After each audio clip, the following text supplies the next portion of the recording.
បាទកណៃអគីភ័យប្រិយមិត្តទស្សនិកជនយើងស្ថិតនៅតាមបណ្ដោយផ្លូវជាតិលេខ2បាទគឺឆេះផ្ទះលក់ហ្គាសមួយកន្លែងចិត្តនឹងគោស្ពានបងប្អូនយើងគឺនៅសង្កាត់ព្រៃកពឹសខណ្ឌដង្កោរាជធានីភ្នំពេញបាទឥឡូវយើងឃើញថារថយន្តពលិតអគីភ័យបានមកដល់ទីតាំងនៃកន្លែងកើតហេតុកំពុងតែធ្វើការបាញ់ពលិតបាទនៅភ្លើងដែលកំពុងតែឆាបឆេះនៅក្នុងផ្ទះបងប្អូនប្រិយមិត្តយើងហើយយើងឃើញថាផ្ទះគាត់មានលក់សាំងលក់ហ្គាសផងដែរបាទប្រិយមិត្តបានឃើញបាទបងប្អូនប្រិយមិត្តទស្សនិកជនយើងឥឡូវយើងឃើញថាកំពុងតែឆេះហើយបងខាងមកការពលិតអគ្គីភ័យរបស់ស្នងការនគរបាលរាជធានីភ្នំពេញនិងខណ្ឌដង្កោបាទក៏ដូចជាឡានទឹករបស់ស្រាបៀរកម្ពុជាក៏បានចេញបាទមកជួយធ្វើការបាញ់ពលិតនៃគ្រោះអគ្គីភ័យដែលកំពុងតែឆាបឆេះនេះផងដែរ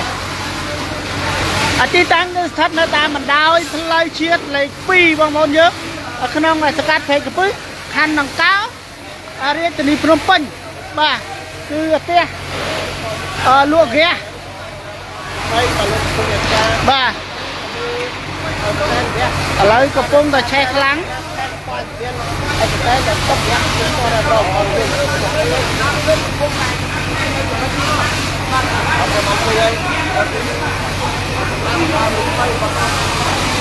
បាទដូចដែលបងប្អូនបានឃើញទេប្រិមិត្តយើងបាទគឺអូនឆេះខាងក្រោយនោះយើងអត់ដឹងថាឆេះអីបងប្អូនប្រិមិត្តបាទយើងឃើញថាដូចជាអត់មានទាន់ប៉ះពាល់ដល់ទយោឬក៏ប្រេងអីទេ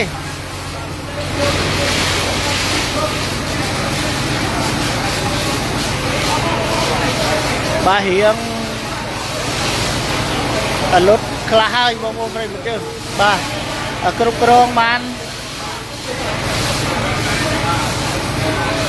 ប្រហែលជា 80% ហើយបងប្អូនយើង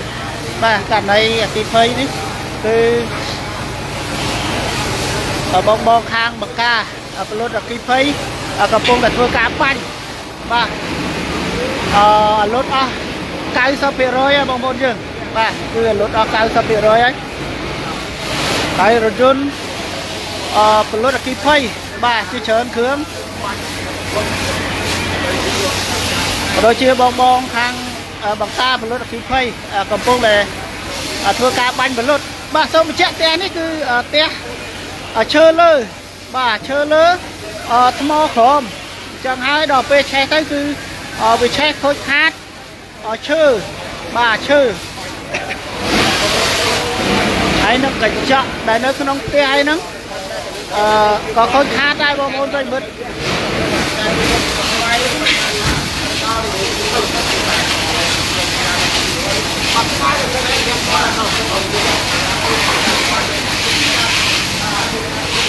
បាទចូលរួមសោកស្ដាយជាមួយនឹងម្ចាស់ផ្ទះផងយើងអត់ដឹងថាមកពីមូលហេតុអីនៅឡើយទេបងប្អូនបាទយើងឃើញថាផ្ទះ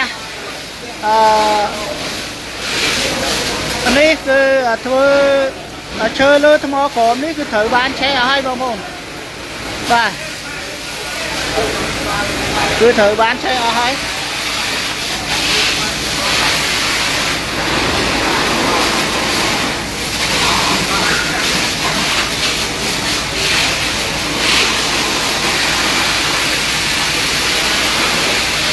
សូមបញ្ជាក់ផងណាប្រិមិត្តយើងគឺករណីអគ្គីភ័យឆេះផ្ទះលក់សាំងលក់ហ្គាសដែលស្ថិតនៅតាមបណ្ដោយផ្លូវជាតិលេខ2ក្នុងសង្កាត់ព្រៃកពឹសខណ្ឌដង្កោរាជធានីភ្នំពេញឥឡូវករណីអគ្គីភ័យនេះគឺគ្រប់គ្រងបាន 90% ទៅហើយដោយសារតែលេងមានអណ្ដាតភ្លើងឆាបឆេះហើយប្រិមិត្តយើងនៅតែផ្សែងនិងល្ងើកតិចតួច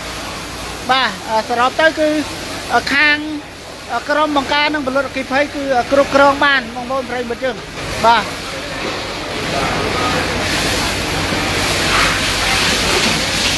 ប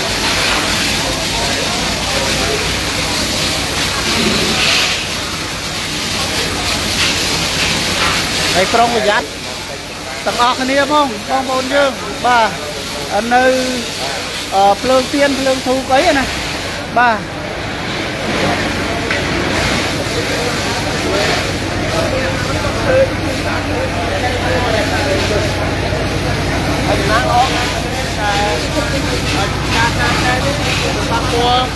បាទឬក៏បាទហើយ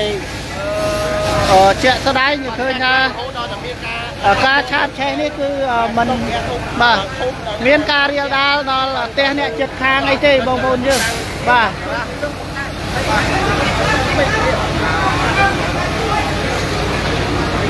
ហ្នឹងហើយប្រិមិត្តទស្សនិកជនយើងសូមអរគុណនិងសូមគោរពលាផងដែរដោយសារតែករណីអគ្គិភ័យនេះគឺខាងក្រុមបង្ការនិងពលរដ្ឋអគ្គិភ័យលោកគ្រប់គ្រងបានស្ទើរតែ 95% ទៅហើយដោយសារតែល្ងើភ្លើងគឺលែងមានទៅហើយបាទគឺមានតែផ្សែងបន្តិចបន្តួចទេបាទហើយគណៈនេះខ្ញុំបាទសូមអរគុណនិងសូមគោរពលាផងដែរ